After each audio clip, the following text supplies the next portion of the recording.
The ultimate head-to-head comparison is about to take place. So we've got the Huawei Band 8 with us, as well as the Xiaomi Mi Band 8. These two trackers have taken 2023 by storm, and we've got them here on this comparison because let's find out which is the better tracker, which one can offer more to you. So both have massive AMOLED displays. One gets touch activated only, one is actually supported via a button and touch activated displays. 100 versus 150 sport modes.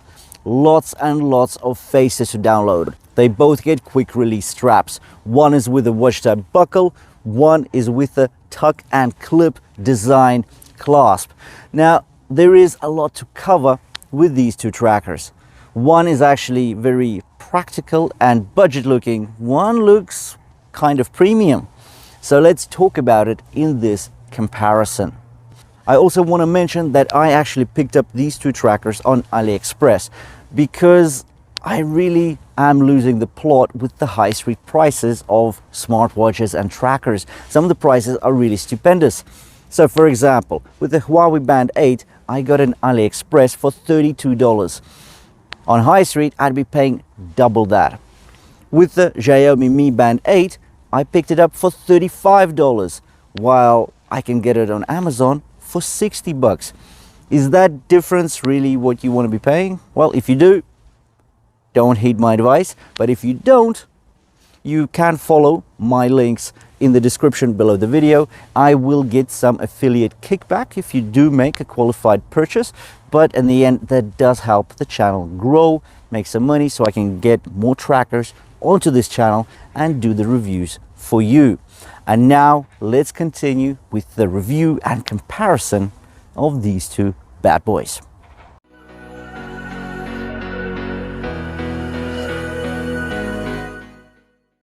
As we usually do it on WesKnows, first we'll talk about the design, then we'll talk about the display, and then the features and functions.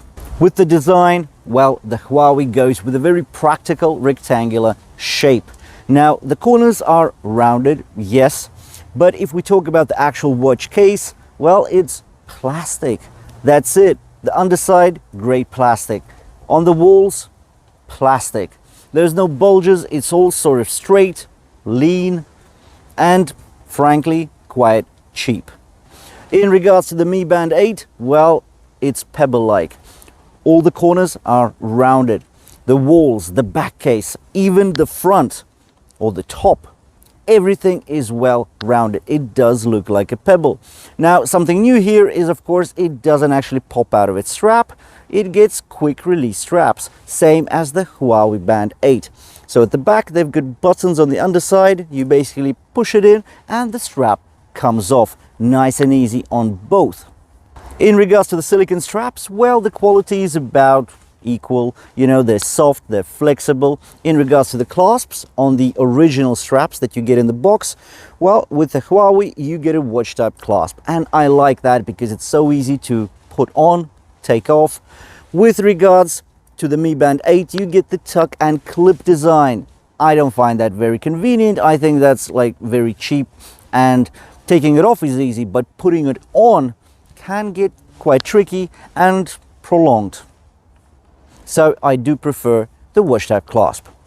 But if this is where the case design stops for the Huawei, the Mi Band 8, this is just the beginning for it, because you can get straps with lugs. You can actually take this pebble and clip it onto your shoe for those advanced running metrics. If you want to wear it on your neck as a pendant, you can do that as well. So with regards to the design, it's definitely Mi Band 8. The most unbelievable feature about the Mi Band 8 is that the case here is actually metal. So it gets a metal finish.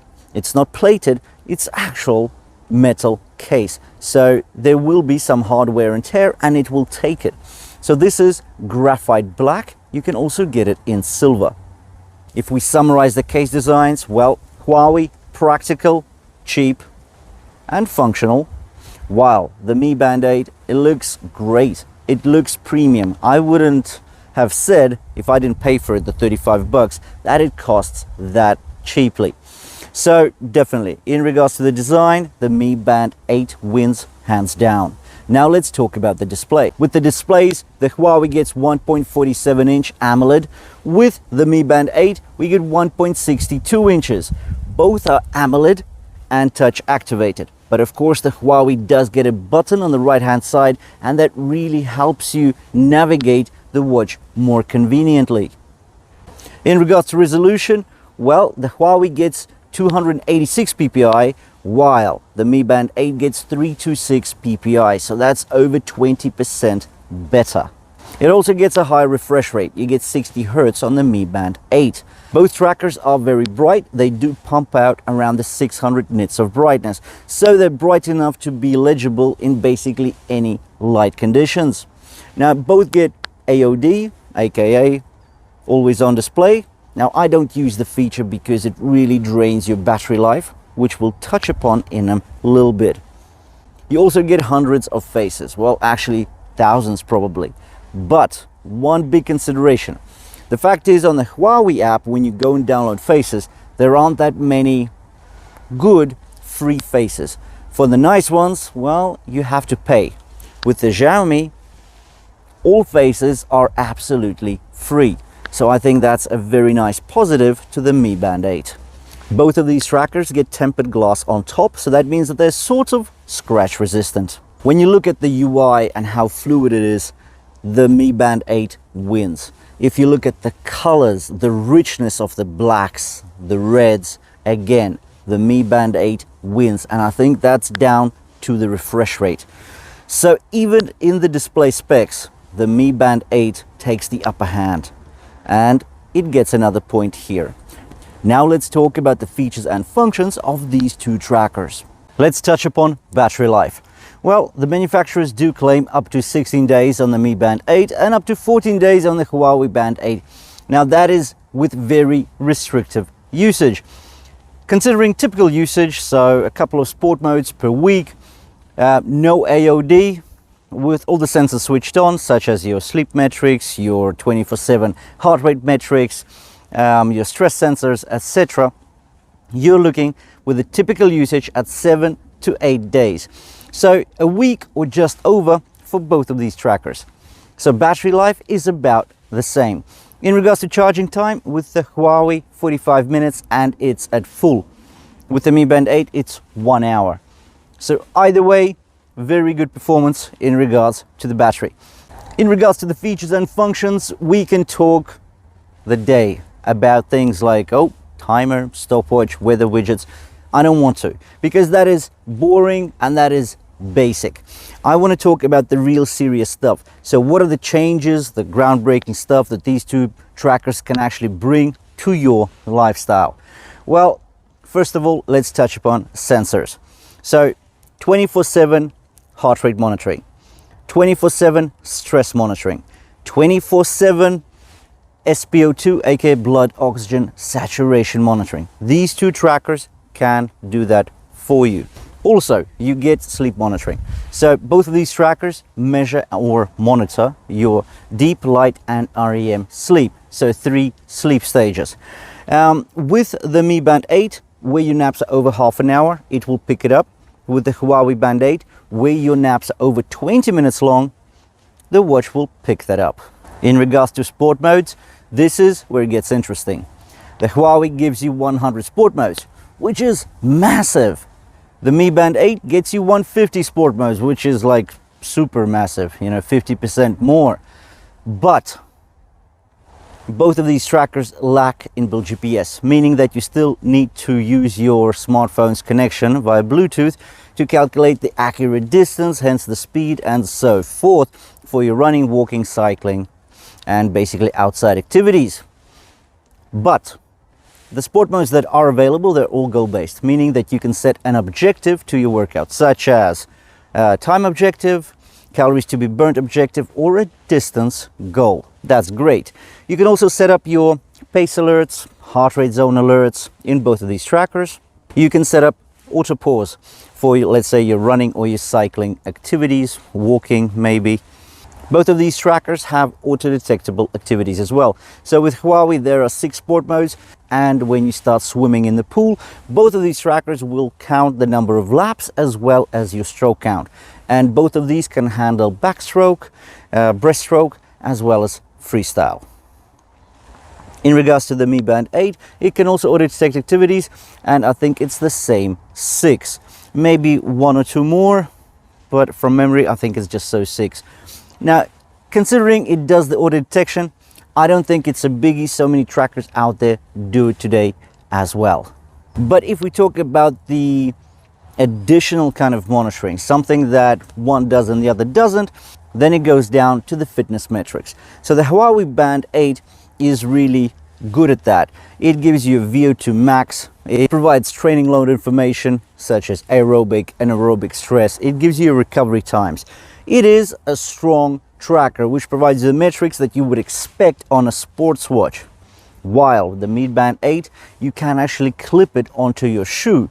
So it comes off the strap, goes into a clip, goes onto your shoe, and there you can measure some real advanced stuff, such as ground contact time, flight ratio, impact force and style, stride frequency, stride length, and so much more. At the heart of these two trackers are still very budget features. I think that with the addition of these cool new sport modes, 100 versus 150, that's great. But there is no core feature or the key feature, and that is inbuilt GPS. Now, I'm not saying it's gimmicky, but it sort of feels like that because they are budget trackers. Okay, so there's a lot of sport modes. Are you ever going to use all of them? Well, probably not. Still, I think they're useful for counting your steps, monitoring your sleep, measuring your heart rate, making sure that your SpO2 is above the 90%. If your heart rate goes too low or too high, the watch will let you know that's happening. If your SpO2 is going below the norm, it will also let you know. You can track your sleep charts. That is great. I think these trackers do that really well. If you want to measure the time that you've been doing things, yeah, these trackers are great, but they're not full on sport watches. In regards to looks, the Mi Band 8 just wipes the floor with the Huawei Band 8. In regards to the features, I think as well, the gimmicky sport modes, well, they're still there, and it does it. The Huawei Band does less so. In regards to the simple apps and features, pretty much the same thing. Price-wise, as I mentioned, on AliExpress, I got the Huawei Band 8 for $32. The Mi Band cost me $35. So again, price is almost the same as well. I've left the links to the listings I got these watches on in the description below the video, so make sure to check them out. But if I was to choose today between these two trackers, it would definitely be the Mi Band 8. The only major drawback with it is that there is no button. It's only touch activated. The only downfall with the completely touch activated display is that when your hands are wet or there's water or some kind of moisture on top of the glass here, it's going to be really tough to manipulate and to navigate that tracker. The Huawei Band 8 actually gets a button, and that's its only saving grace. That really blurs the line between fitness tracker and smartwatch. And if it wasn't for the button, I think the Huawei Band 8 would stand no chance against the new Mi Band 8. Now, I think it's almost a level playing field, but my preference is still with the Mi Band 8. Thanks for watching. If you have enjoyed the review and the head-to-head comparison of these two trackers, please drop me a like. If you want to see more of the same, please hit the red subscribe button below the video, and I'll see you in the next one.